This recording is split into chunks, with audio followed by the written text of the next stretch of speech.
N'olwaleero abasuubuzi mu Kampala bakedde kuggalawo maduuka gaabwe olwa gavumenti okwefuula kyesirikidde ku nsonga ezibabobbya omutwe. Okwawukanako n'eggulo embeera mu Kampala ebadde nsikakkamu nga n'ab'ebyokwerinda baakubalira ku ngalo. Kyokka newankubadde gubadde gutyo abasuubuzi betwogeddeko nabo batubuulidde nti tebagenda kuterebuka baggule amaduuka gaabwe okuggyako nga gavumenti evuddeyo ku nsonga zaabwe. Kyamaza tuli mu kunyigizibwa eno batufuulanga kasasiro batukuba batukuba zitiya gaasi naye nga betwogera bebiki abo bolaba abaguddewo abantu tebalina kuba nabo bwongo nga bategeera kimu era ne bw'oba osomesa ng'oli musomesa obaamu n'abaana abakulembera abamu ne basemba. Kyokka Ssekitto ng'ayogerako eri abasuubuzi okwongera okubannyonnyola lwaki balina okuggula amaduuka gaabwe abasirikale batandise okwebungulula bw'abadde. Mu kiseera kino omanye otyo banzize kugamba bantu nti mugguleewo onkwata ate oba oleese buki buzibu n'olwekyo tulina okubeera abakakkamu tetulina kukyankalanya. Mu mbeera eno abasirikale bamusabye okuddako ebbali babeeko bye bakkaanyaako ekizzeeko kubadde kumukunguza nga bamutwala ku CPS.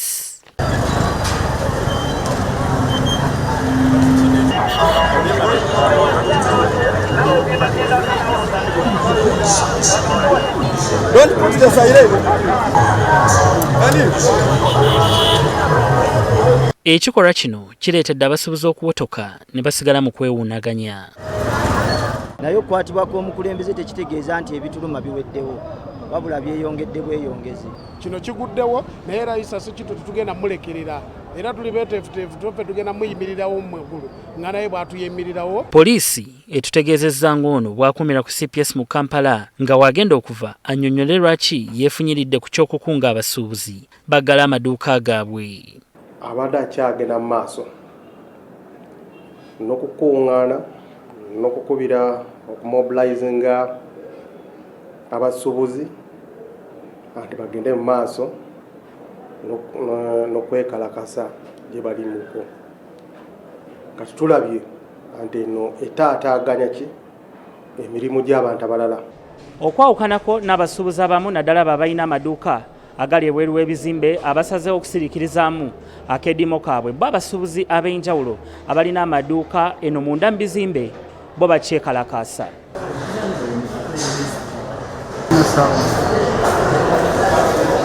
Bo abasuubuzi 13 abakwatiddwa olunaku lw'eggulo olw'eggulo basimbiddwa mu kkooti ya Buganda Road gye basindikiddwa ku alimanda okutuusa olunaku olw'enkya. Ne mulemesa bizinesi z'abantu abalala ogenda mu maaso n'abantu ba public bonna ne mubalemesa okuba nga bayingira amaduuka ge balina okuyingiramu ne mubaleetera obunyiivu.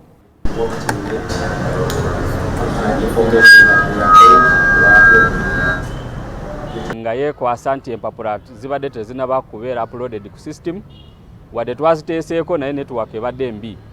Kkooti ebasindise ku remand mpaka olunaku lw'enkya lwe bagenda okujja basabe bail. We tuviiridde mu kibuga nga poliisi n'amagye bikyalawuna ekibuga okukakasa nti tewali bujagalalo.